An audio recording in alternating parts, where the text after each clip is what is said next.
Welcome to the CCBA. I'm the current president, Raymond.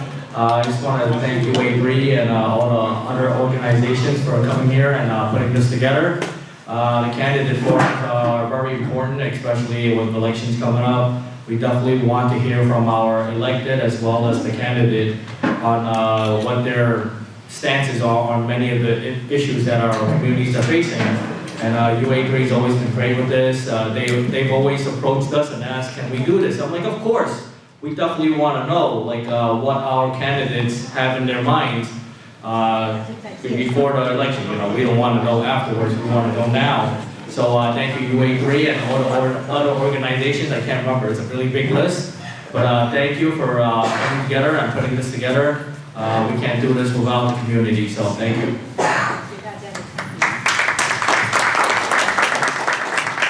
Thank you for hosting this with no charge. Thank you, Raymond. I can't thank you enough.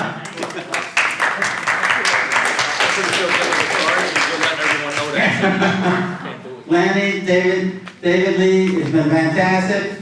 Diana from LES, Refill, Infill, LES Infill 1. Diana, thank you so much. Sheila and the entire team and everybody here, thank you, and all the partners, thank you very much. And now I'll let you get right into it, David. Oh, you do the safety thing, exits and all that kind of stuff. Exit's right there. Exit. Flush the toilets if you use them, okay? All right, David. Thank you. Thank you, Don, and thank you, Raymond, for having us. Thank you, UA3, for hosting this and setting this all up. It's always a pleasure. And thank you, audience, for coming today. And of course, thank our candidates for showing up and having this forum for us. It's a real service to our community. Tonight, we have a pretty simple agenda. I will ask 6 questions. The candidates each will have 2 minutes to answer the question, and we'll give them 30 seconds each to rebut or answer back on what the comment of the other candidate. After that, we're asking the candidate to ask 2 questions of each other and have a nice discussion about that. I look forward to a very informative discussion. It's not a debate, as well as a discussion, and so that the community here can all understand what the issues are as well. Our timer is Diana. She'll warn you when we have 15 seconds left in your time slot. Any questions? Okay, great. So let's get started. The first question, I'm going to direct this to Councilmember Marte first. Excuse me, let me go.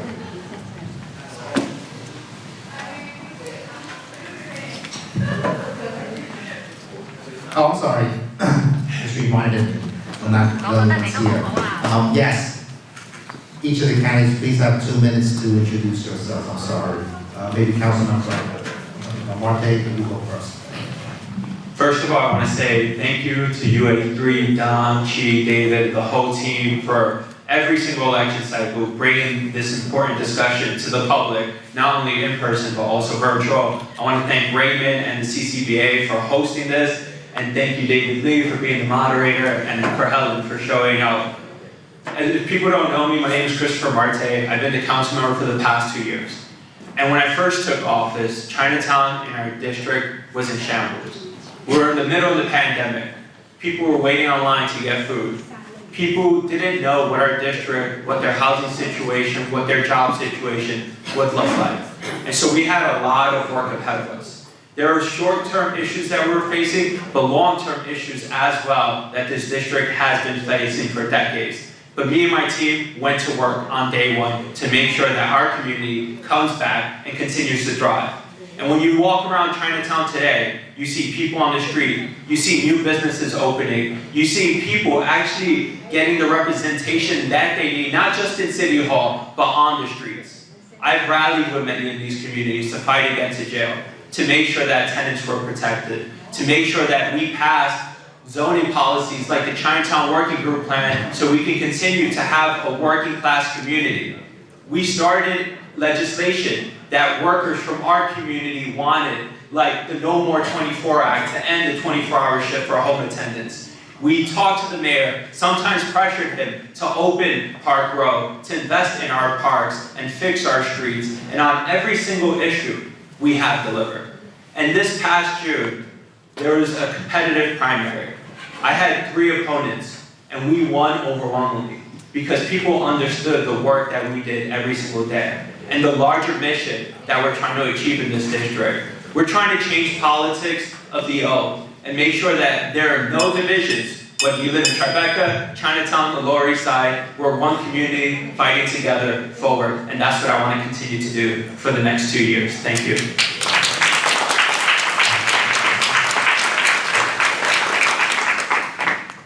Ms. Q? Hi, I'm Helen Q. I'm running for City Council District 1. And although we have passed our pandemic challenges, however, our district and entire New York is still suffering by the progressive epidemic.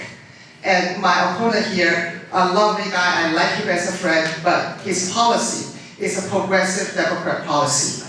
And progressive policies is running our city to the ground. We cannot afford it.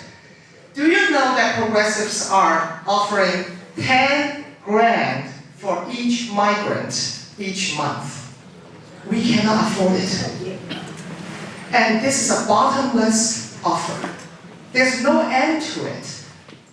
Even when the mayor said we cannot afford it, it's going to destroy our city, the progressives say bad things about the mayor unanimously. So we cannot afford another progressive on the council. We need sensible government who have management experiences and who will bring common sense to our management, and that will be me. I hope I can represent our New Yorkers' voice, our 82% of New Yorkers who do not like to see the migrant crisis go out of control. I hope I can represent your voice. Progressives are not Democrats. So I hope this year, all the true Democrats and Republicans, conservatives, and all the independents will join together against progressives running our city to the ground. That's 20 progressives are running our city to the ground. We, together as a city council, need to overcome this very disastrous epidemic. Thank you very much. Thank you. Well, we look like we have our work cut out for us tonight. My first question will be directed towards the council member first. It's about bicycles, motor scooters, electric bikes. A woman was killed not far from here, tragically, by a speeding bicyclist.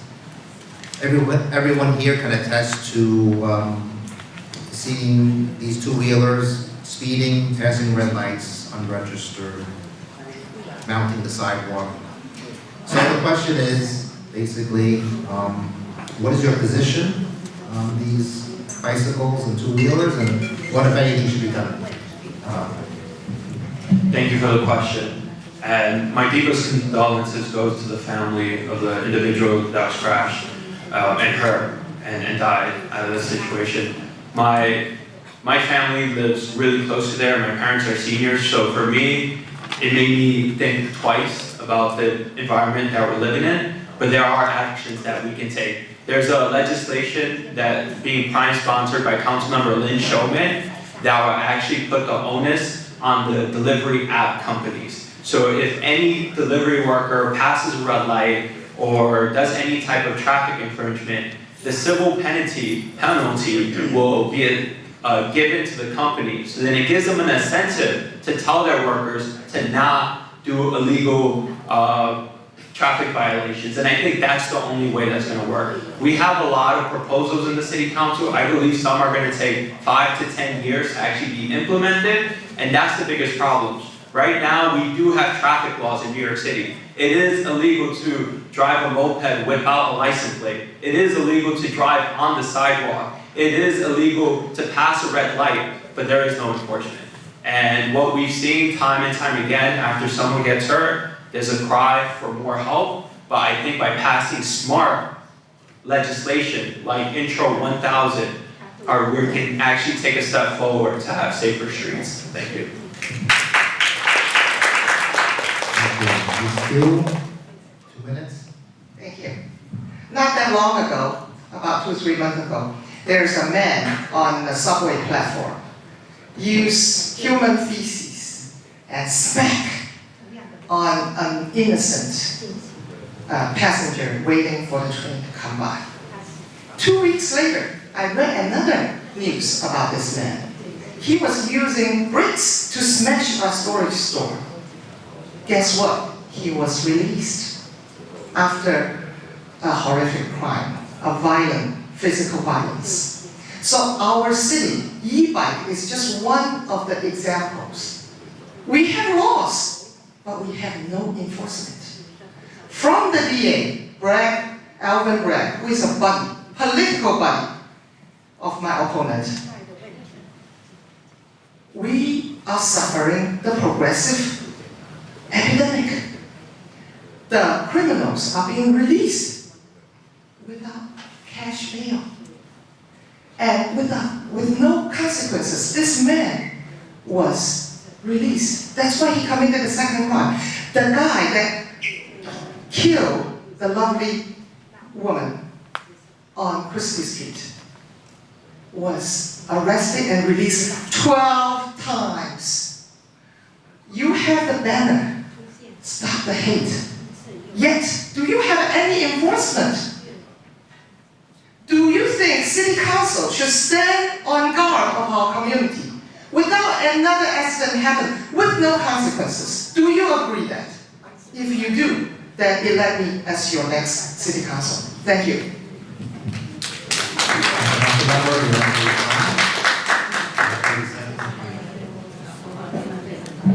The position of the City Council is to introduce legislation, to pass budget.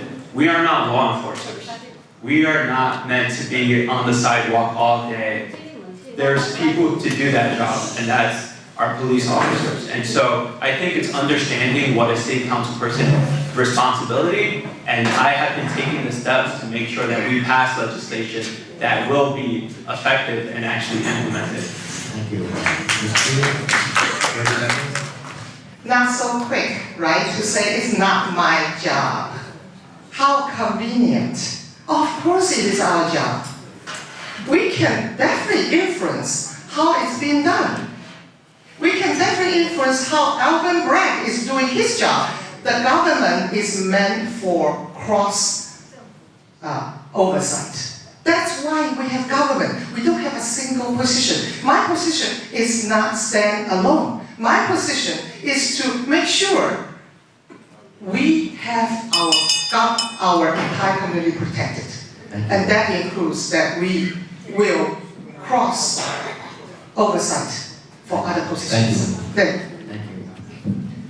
By the way, we have translation going on simultaneously. Our second question has to do with non-citizen voting. The United States, when you become a citizen of the United States, you swear to uphold the Constitution. You renounce allegiance to any other state that you have come from, and you support and defend the Constitution and the laws of the United States. My question is, should someone have to pledge to this before they can have the right to vote? And if permanent residents do not have the right to vote, how can they be represented in this community? Ms. Q, we'll let you go first. 2 minutes. Thank you. Just like what I just said, we as citizens can never say, okay, non-citizens, none of my business. I'm a city council, none of the legislation is my business. Someone get punched, someone don't enforce the law, none of my business. We can never say that.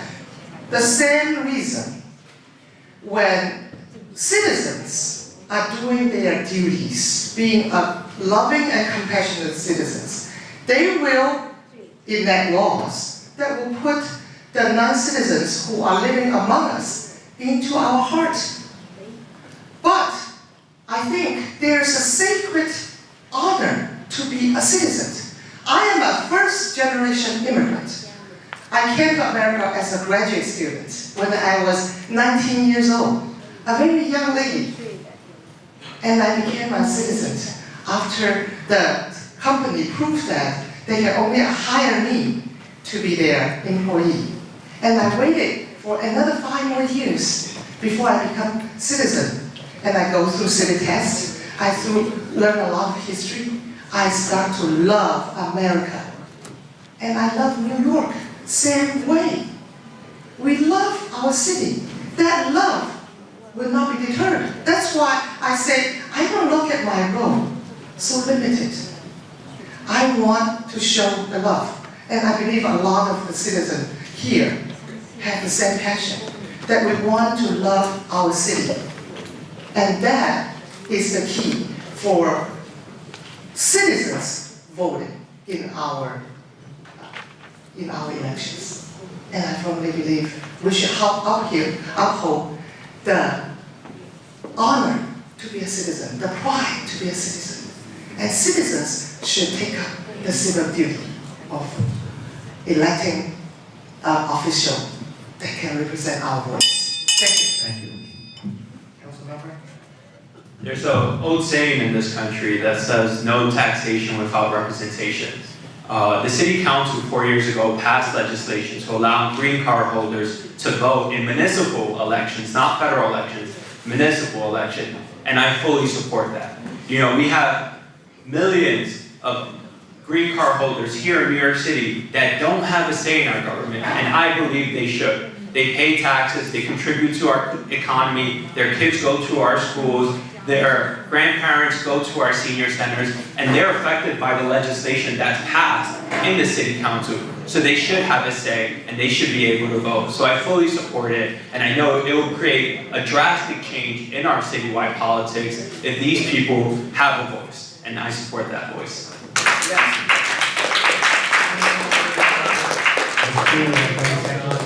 Yes. A drastic change. Did you hear? He just said that. He believed if we allowed non-citizens to vote, there are going to be a drastic change in our policies. And he said that, and I agree with him. And that's precisely why we shouldn't. Why we shouldn't. Do you know how many migrants comes last month? 260,000. And it's going to go up. It's already going to be bigger than Wyoming. So, do Wyoming's people have any say in policies? These non-citizens will overpower that. So, no. Thank you. Councilmember, yes. I think there's a technical difference between people who are seeking asylum and green card holders.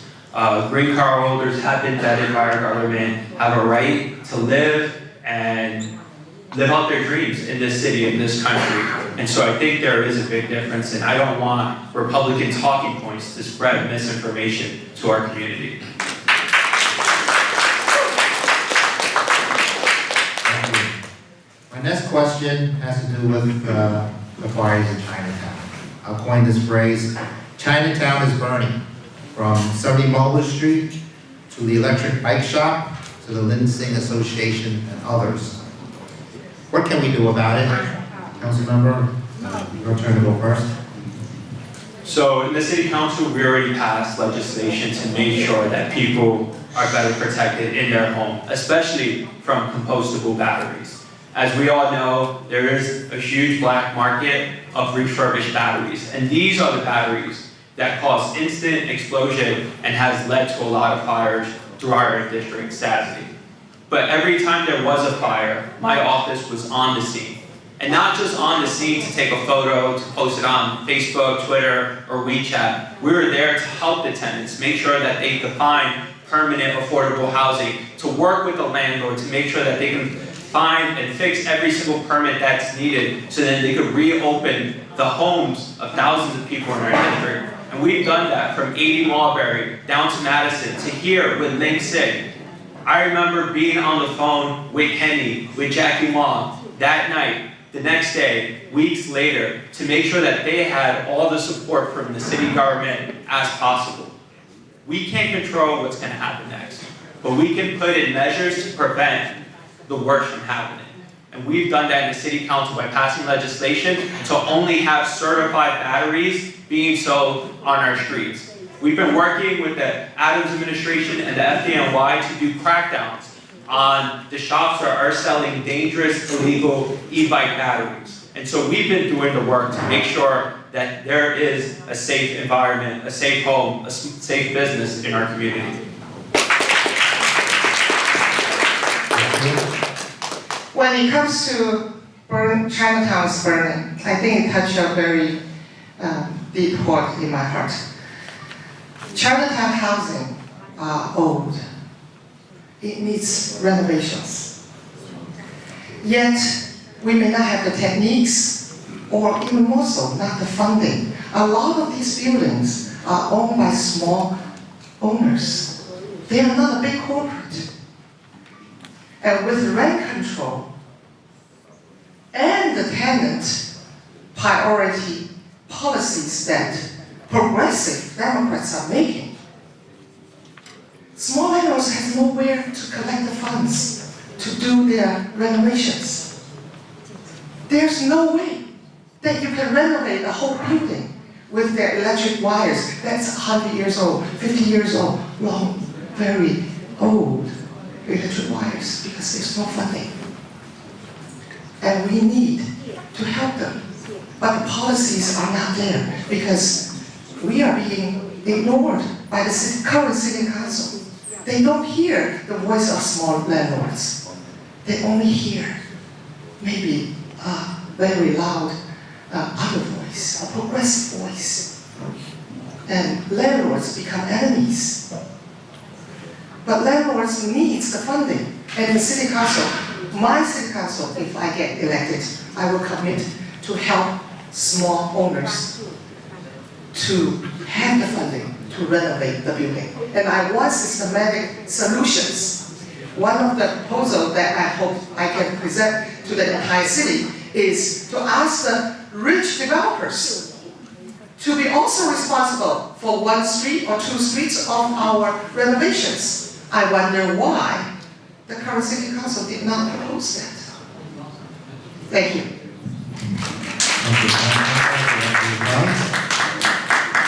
I fully support rent stabilization, rent control.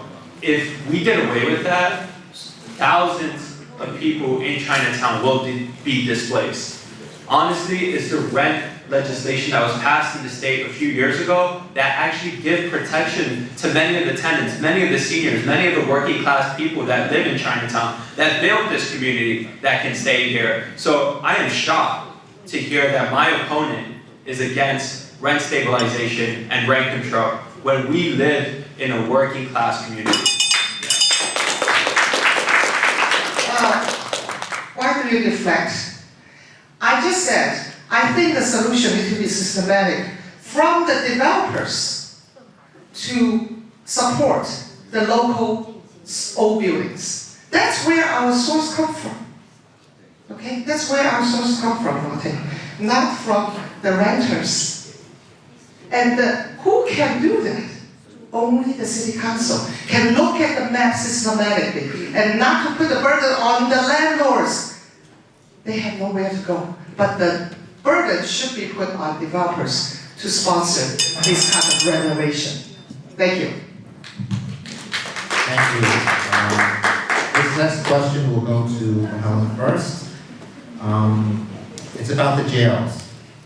It seems as if the enthusiasm for fighting it has kind of waned in the last few weeks or months. The mayor was down here for a town hall, and there was not a protest in front of the mayor's meeting.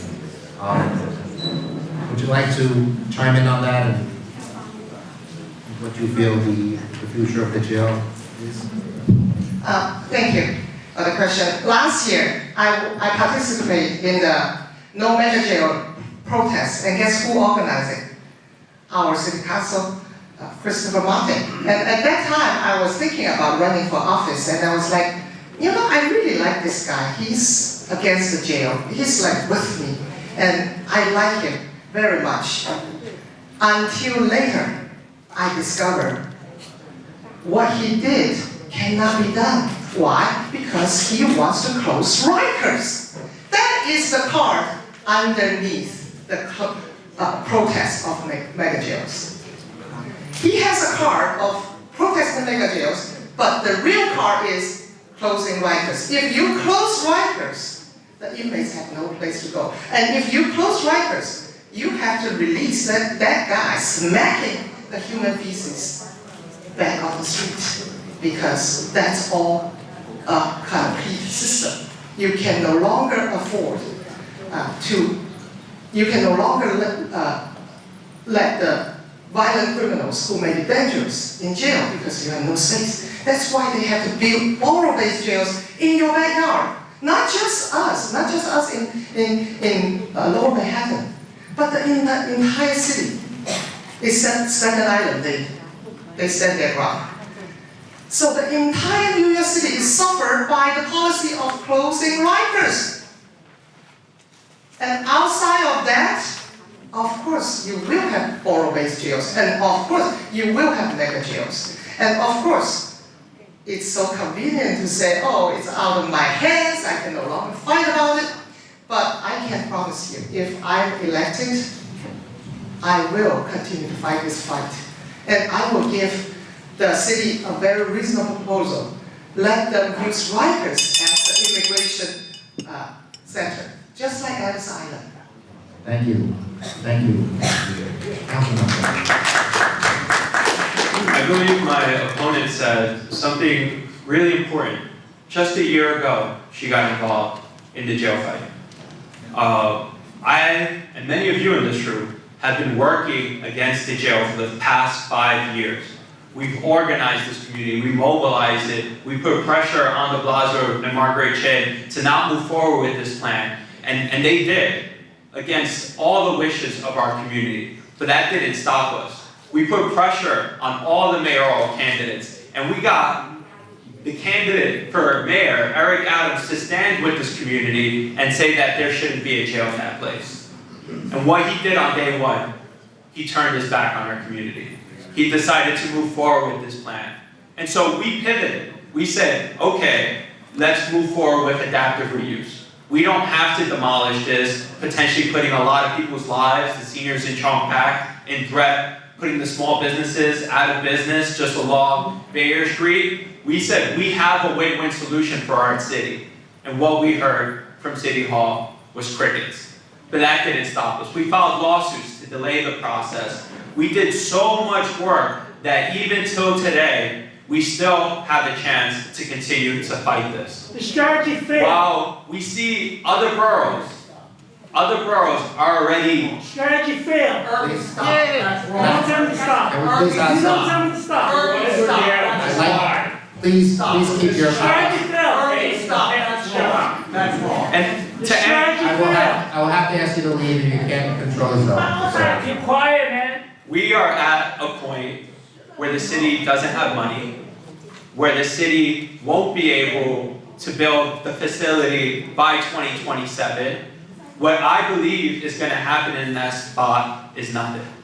It will be as it is for a really long time. And the fight continues to say that no new jails in our community. And so I don't think we've gone up a lot of obstacles along this way.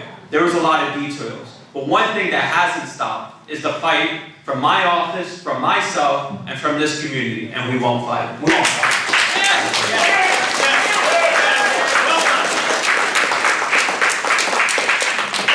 That's not a real fight.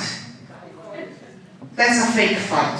The real fight is to keep Rikers open. If we don't keep Rikers open, we will have to build borrow-based jails.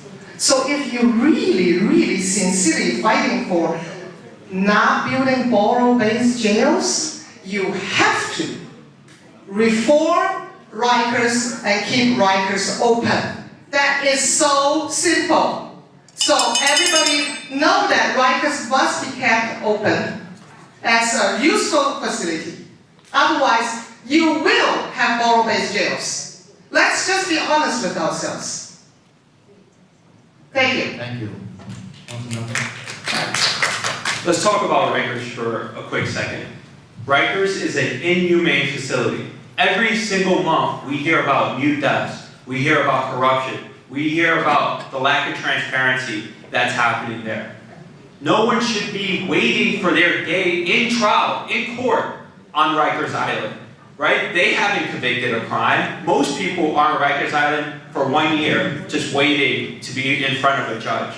No one should have to go through all that trauma. And so what we were asking for was adaptive reuse of the location so we can have a humane facility so we won't create disruption in our community and so we can have a win-win-win solution for everybody.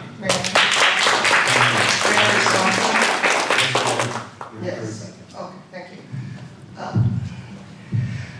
To change the jail from Rikers to Mulberry Street is not going to change the management. To change it to Wall Street is not going to change management. If the problem is management, then fix management. Don't change the location. We need to reform Rikers and keep Rikers open and protect our community. I don't want the tallest building in Chinatown to be a jail. It's going to be taller than Confucius Plaza. 比孔子大廈仲要高。呢個監獄，我哋唐人街係咪真係中意有一個咁樣嘅監獄作為我哋嘅代表呢？如果唔係，請大家一定要選優海倫，唔能夠再選馬太啦。多謝大家。Did you have a response? We already went back and forth. Okay. I want everybody to have a fair share. Actually, I get one more response. Yes, yes, Yeah. go ahead. You know, it's so convenient for Helen just a year ago to get involved in this fight as she's running for office. But when we look at all the crises, whether it's the jail fight, housing situation, climate change, Helen was nowhere to be seen. I ask anyone in this community, other than seeing her poster on Bowery and Division, have you seen Helen Chu at anything in this community?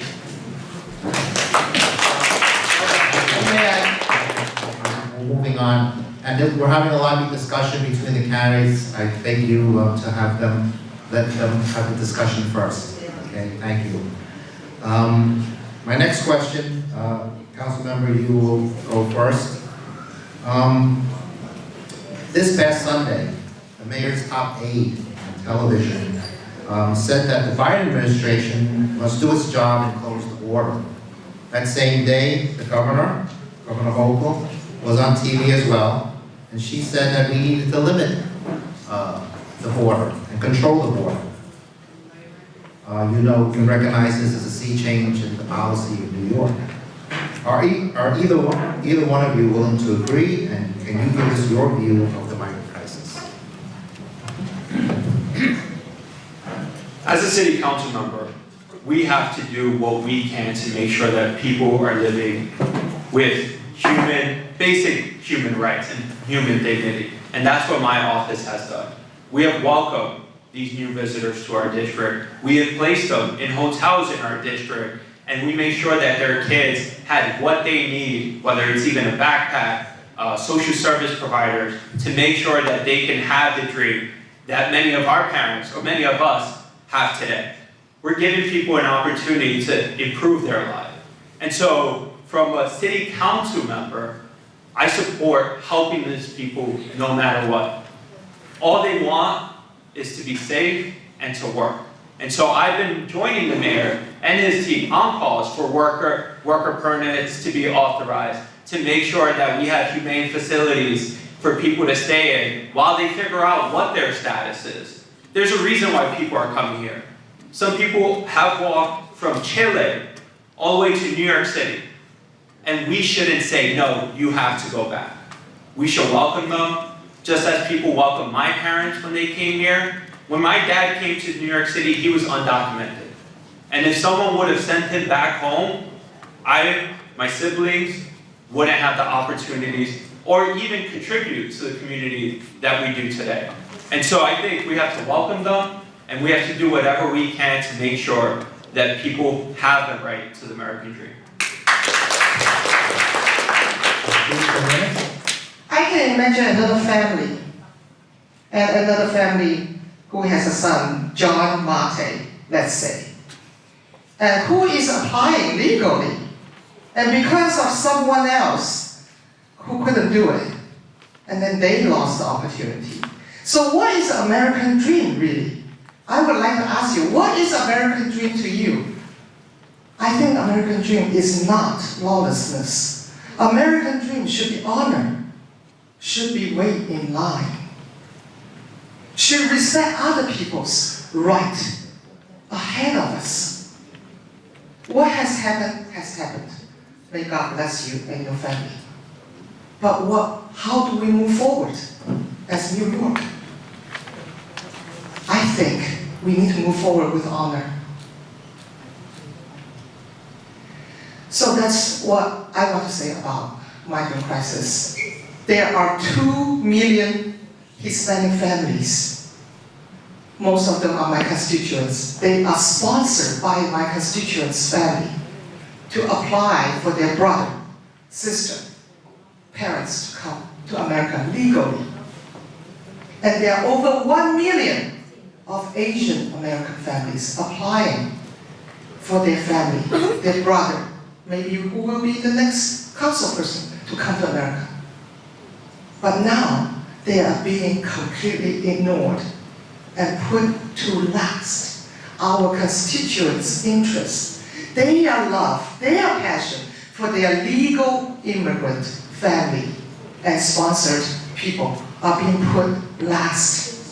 And what we are celebrating is just cross the border, just go over the river.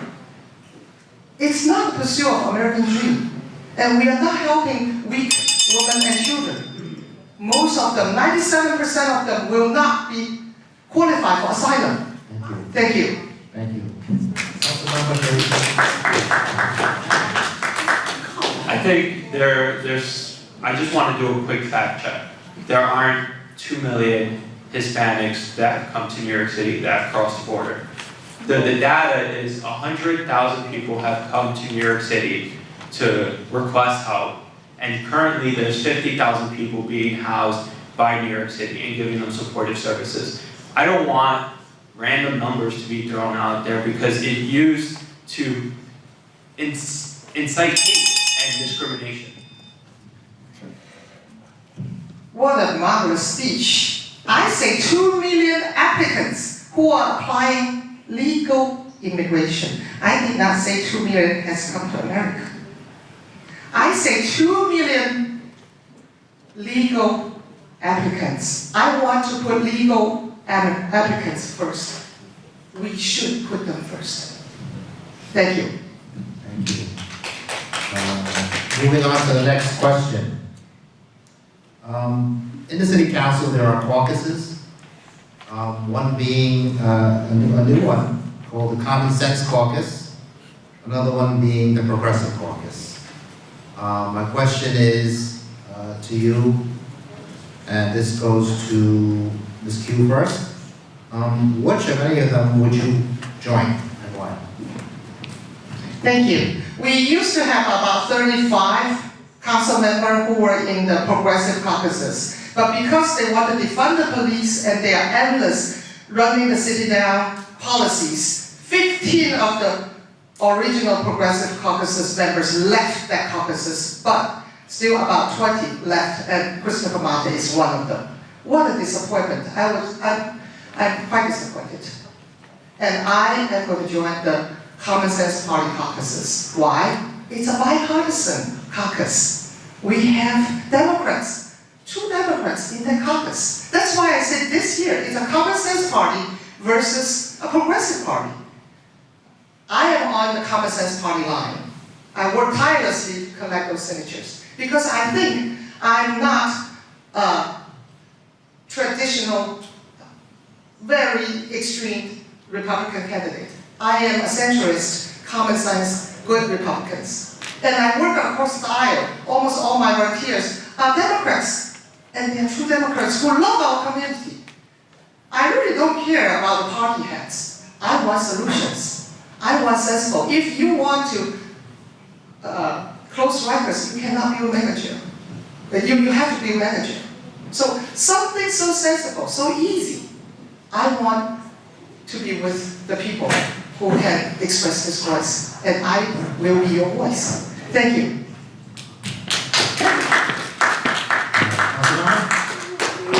When you look at some of the biggest issues facing our city, raising minimum wage, climate change. Last week we experienced one of the worst floodings in New York City's history.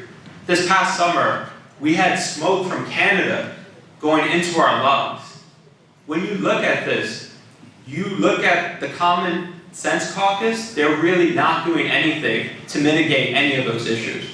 While the Progressive Caucus is making sure that workers are protected, that they have a fighting chance to go against some of their sweatshop bosses, pushing back against landlords that are trying to evict people throughout our city, trying to make sure that we pass climate change legislation so we actually have an opportunity to live on this planet for generations.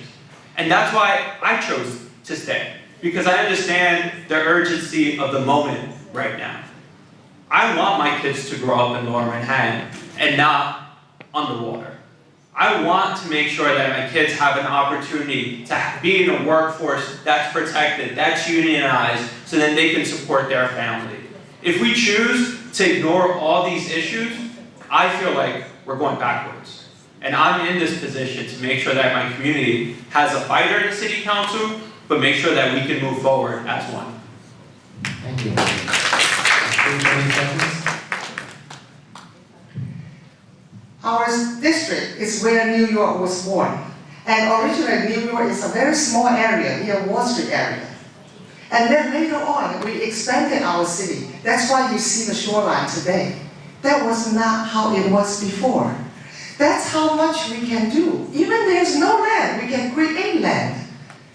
Climate and protecting our land, that is a very good cause. However, currently, if you are on the street, crime is the #1 issue in every New Yorker's mind. We need to rein in crime. Thank you. And Progressive Caucus is doing nothing but enable it. Thank you. Thank you. Thank you. Councilmember, final word on that? If you live in public housing and every time it rains, your apartment gets flooded, if you work in a job where you haven't been paid in months, if your kid is playing on a playground where the pipes are full of lead, these are the main issues in your life. These are the issues that you care about. And these are the issues that my office and the city council have been fighting to make sure that this is a livable and a successful city for everyone, no matter where you are or what you look like. Thank you. Thank you. That ends my questions, and I want to thank those who had given their suggestions on some of these questions. I think it was a very lively discussion. Now we turn to another part of the program where we ask the candidates to ask each other 2 questions. So I take no responsibility for this part. But I hope that it will be a informative discussion. I'm going to ask that we ask each question take about question and answer, take a total of 5 minutes, with about, if you can keep your responses to each other at 1 minute, and just go back and forth a few times, and we'll tell you when the 5 minutes is coming to an end. So, let's see. Since we gave you the first question, Councilmember, we're going to ask Ms. Q to ask you a question. 5 minutes total. I asked the question? You can ask the question for Councilmember. Okay, thank you. Our city is suffering a physical crisis. We have no money. We cannot afford the progressive ideologies. And when their policies is when the rubber hits the ground. When the rubber hits the ground, the tire breaks. That's why we see our lives worse than a few years ago. That's why we see our lives is getting worse and worse. And our city council has been ineffective and failed our New Yorkers. First and foremost, the crime. We do not prosecute crime. That cannot be done. There's no consequences when you go to UA3 and just grab a garbage bag and then put all the shampoos inside and then they sell it. Okay, do you have a question for the council member? So, what are you going to do about this? So last year we voted, or this past summer, we voted on the biggest budget New York City has ever had. We voted on a $102 billion budget, and that budget alone had a $5 billion surplus. And so when you hear that New York City has no money, we still have money, and we have a lot of money. And it's concerning to me that we have an administration that uses this language of saying we don't have money. Look, I agree, the federal government should do more, right? This immigration issue that we have in New York City, it's a federal issue. We should get support from them. But that doesn't mean that we have to cut every single agency's budget to make sure that people aren't getting the services that they need. Whether someone can go to Hamilton Madison House and get the mental services or the senior daycare center services that they get there. We shouldn't be cutting our school's budget. Right now, teachers every single year have to create a GoFundMe site just for additional art supplies. That should not happen. And so, yes, we need federal help on this immigration issue, but our city does have the money to make sure that our agencies are functioning. We have an administration that really believes in conservative fiscal policies that I believe will ruin our city. I'm gonna give you one quick fact. In 1999, or in 2009, HRA, which does a lot of the benefit services for the most vulnerable, was able to give 96% of the people the services that they needed. Under this administration, it's 44%. Something is not working, and I think it's the mayor's budget cuts that are hurting the everyday New Yorker. Prosecutor, you want to respond? When Chris answered the questions, I was very shocked. I was wondering whether he's working for New York City Council or some council for a different city or a different state. We are broke, and then mayor had to cut 50% of the budget across the board. And he said we are not, we have plenty of money, we have a lot of money. Then show me the money, okay? Show me the money. Do not charge congestion pricing, how about that? If you have the money, don't do that. Thank you. I invite Helen and everyone to go to the City Council website. There's a tab that's called Budget, and you can see line by line our city's finances. And the City Council, twice a year, we release projections on these numbers, and so the numbers that I'm stating are factual. The numbers that my opponents are saying, I haven't seen. Yeah. So thank you for accusing Mayor Adams for not being factual. So when Mayor Adams needed to cut 15%, what is he thinking? Number two, why do you need to charge congestion pricing if you're so wealthy?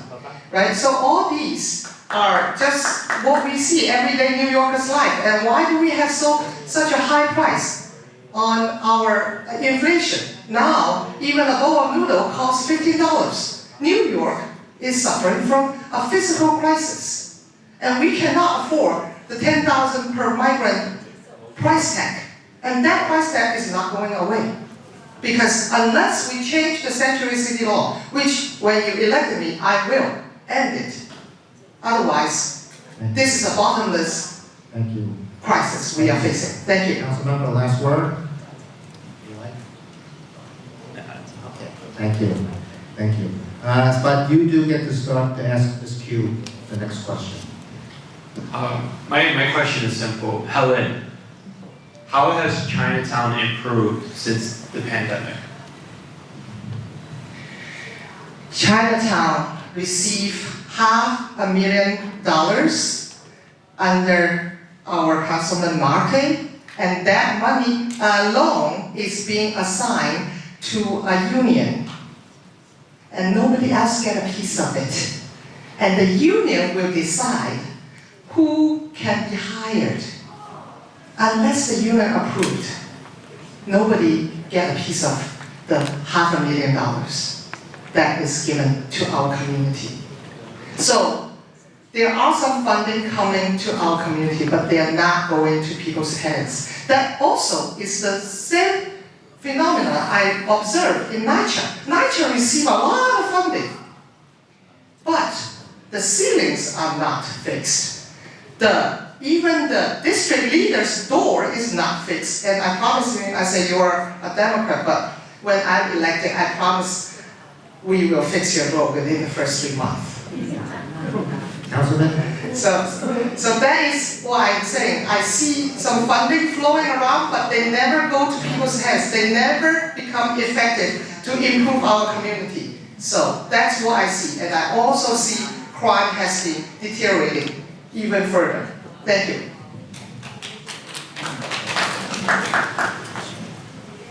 The money that we have given to this community is extremely visible. We've given historic levels of funding to public housing, to repair exteriors, to create new playgrounds.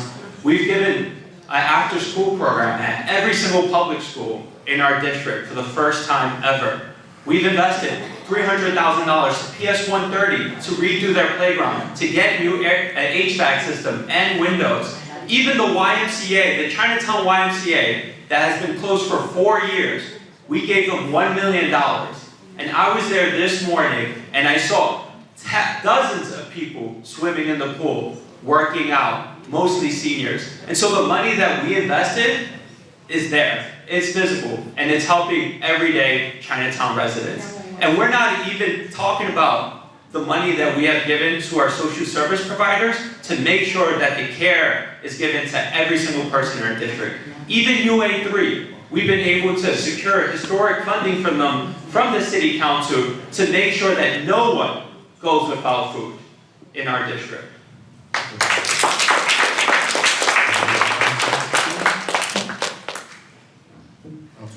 Two minutes left. Again, the money was not effective. We have money going to NYCHA, but NYCHA is suffering. They have crime, they have locks, that doesn't work. They have money to install cameras, that money disappears. We did not see that money at work. I don't know where the money go. Maybe you should tell us. Maybe that would be my first question. Where did the camera money go? And we did not install the cameras. And all these I think city council is a position where the rubber hits the road. It's about everyday people's lives. You need to use the money to improve people's lives. Safety is an issue, and the funding for improving their condition of living is an issue. We need to have quality of lives. And all these can be improved if we have oversight. And right now, due to the progressive overpowering of the city council, we have no oversight. Because the moment you want to have an oversight, you will be called names and to make sure you have no voice. That's why I hope I can be the voice of our common day New Yorkers, of our hardworking middle class, that we can have a voice. Thank you.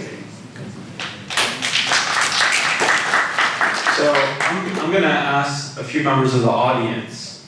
We have Frank, we have Ed, who are both part of the Chinatown Partnership. The City Council, my office, has given tens of thousands of dollars for security cameras, and the bid has implemented them to anyone who wants it. We have Justin Yu, who's a district leader, who really cares about trees. My office, for the past 2 years, has given the city $100,000 to plant new trees, and what our district has, new trees. Stephen Wong, who's right here, did a backpack drive and a mooncake drive to give people an opportunity to go back to school feeling great and have everything they need to start on the best footing that they can. And so the money is being seen and it's being used, and we have the people in the community that are there to also see it right in front of us.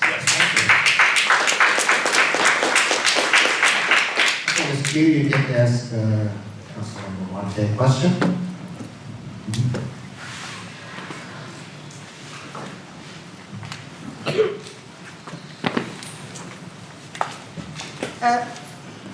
As a Republican, we are often being attacked by the topic of termination of pregnancy. So I would like to ask Crystal Marte, as a mother, I do not want to make woman's body an ideological battleground.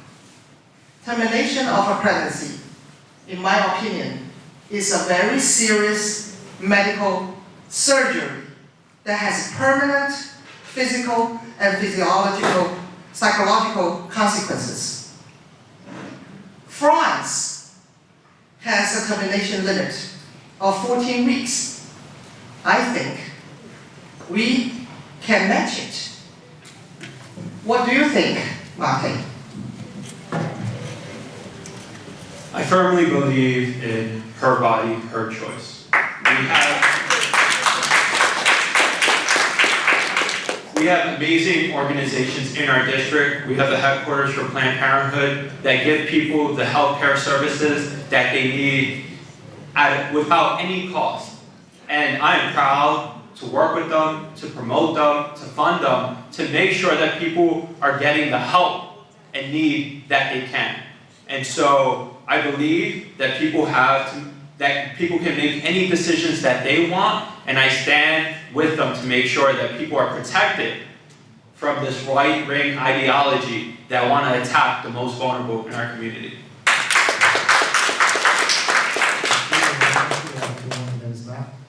You didn't answer my question. I say France has a limit of 14 weeks to terminate the maximum termination of pregnancy. What do you think?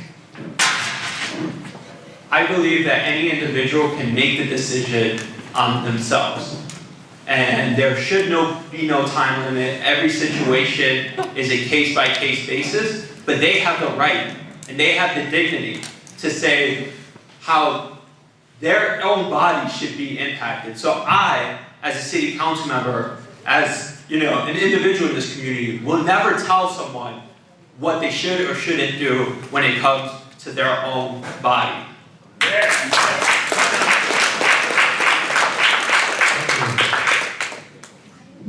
Let me clarify. You say up to birth? Can the termination of pregnancy be up to birthday? I don't believe that there should be a time limit. What is the limit? There shouldn't be one. So there will be no limit until birthday? Can I clarify? That's my question actually. You haven't answered it twice. Can you answer it please? I said that there shouldn't be a time limit. Thank you for that question. Councilmember, we're down to the last question before we have closing remarks. Sir?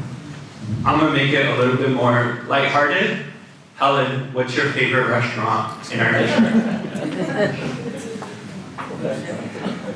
I like the Yunnan Noodle House. And I tell you why. It's actually sad that I like it. Because I often work late, and when I go with my volunteers, that's the only restaurant still open. And that brings sadness to me. Because even around 8 o'clock, a lot of restaurants already closed. I talk to so many owners, they tell me there's so many crime out there, they cannot find workers that's willing to work past dark. And if you elect me as city council, I will never allow that to happen. I want restaurants to open after 8. So I have more options because I have many, many favorite restaurants. Thank you. I believe that position is a bit outdated. When I came out of House of Joy the other day at 9:30, I still saw people in Chinatown eating, having a great time. And what we've seen recently, because of a lot of the policy measures and funding that my office has done, is that we've seen hundreds of thousands of tourists just this past weekend, I joined Robin Moy and other community leaders to have a huge mid-autumn festival on our streets. And what that brought: energy, excitement, investment, revitalization in Chinatown. And that's what we're going to continue to do to make sure that those restaurants, maybe there's still a few that closes at 8, but to give them the opportunity to stay open much, much later. I suggest, Chris, you should walk around a little bit more, so maybe you see a different picture. And besides that, even if you want a toothpaste, you need to ask the clerk to open the box for you to get it. So this is the reality that New Yorkers are living. And you can live in a $1 million condo in Financial District or Seaport, but you cannot get a toothpaste. That is the reality. So I think if City Council can walk around our neighborhood a little bit more and visit these convenience stores, they can know our pain. Thank you. A few seconds left, if you like. If you have seen me on the streets of Chinatown in the past month, please raise your hand. I think people see me on the streets. Then why is the reality so different? Did you report it differently? So that you can fit your narrative? That is a bigger problem. You see the things, but you don't speak the truth. I don't like Because you want to push your progressive narrative, meaning we are all set, there's no crime problems. Why? Because Helen wants to solve the crime problem. If there's no crime problems, we don't need Helen. Actually, I like the idea. If there's no crime problems, do not elect Helen. Because we can do other things. But we have a crime problem. We need to fix our city. We need to bring back safety. We cannot stay on the subway and fear for our lives. Just the other day, I took subway, and there's someone full-blown, naked. And we need treatments for mental illness. We need to solve the crime. Thank you. Thank you. Well, it looks like we're just getting started, but unfortunately we're coming to... Ask the question of congestion pricing. Ask the candidates about pricing. We're sorry, we come to the end of our session, and we're ready for closing remarks. Council member, I guess. I want to say thank you again for everyone for joining us tonight. It was a lively discussion, but I think an important one. We've seen what we've been able to do in just 2 years. We've been able to organize this community. We've been able to be your voice in City Hall. We've been able to fund projects that you care about. In the past, money will go to some massive nonprofit, but the everyday person wouldn't receive the services that they needed. We've been able to fund projects that are visible and that are changing people's lives every single day. And this is why I asked for your support for 2 more years. Many people say, are you going to be the politician that gets elected and just goes away? Or are you going to be the politician to be with us every single step of the way? And I can say for the past 2 years, and many people in this room have seen me walk these streets, have meetings with anyone who wanted them, join you at rallies, and fall for the issues that the people in this district truly care about. Whether it's housing, whether it's workers' rights, whether it's protection of women's bodies. I've been there making sure that this community is well represented. And I ask you, and I would be honored to have your vote on November 7th. Thank you. New York is suffering from Century City law, and I will end Century City law. I will amend it so that we do not suffer this bottomless fiscal crisis that we cannot afford and create inhumane conditions on many shelters and streets. And I will solve the crime. I will double the punishment if the crime is committed on subways and buses, public transportation. And we need people who have management experiences, not just advocates. I have a long, successful experience as an engineering executive, and I hope to serve my community. Thank you. Well, thank you very much, folks. I think we all got a lot of information out of this, and I thank everybody for coming, and I wish everybody have a good evening. And both, best of luck to both of you. Thank you. Thank you. Just want to say, let's give a hand to David Lee, who did a fantastic job. And also Diana, maybe for the time job. And on behalf of UA3, as Don and Don, Ham, and Chilo, they have another function, so they're gonna have to watch the rest of the debate on reruns. But I want to thank Ms. Helen Q and also Councilman Chris Marte for a very informative and educational debate. And I think we can see how passionate you are about your solutions to the issues of New York City, District 1. And, but it shows clearly that you both want to do the best for our community. So I want to thank both of you for being here today. And also want to thank everybody here because it's great that you have a turnout here, that you could hear what each one of our candidates have to present. And you know, your voice matters and your vote matters. So when it comes, please go vote, get your friends to vote. And I wish you both candidates the best of luck. Thank you so much.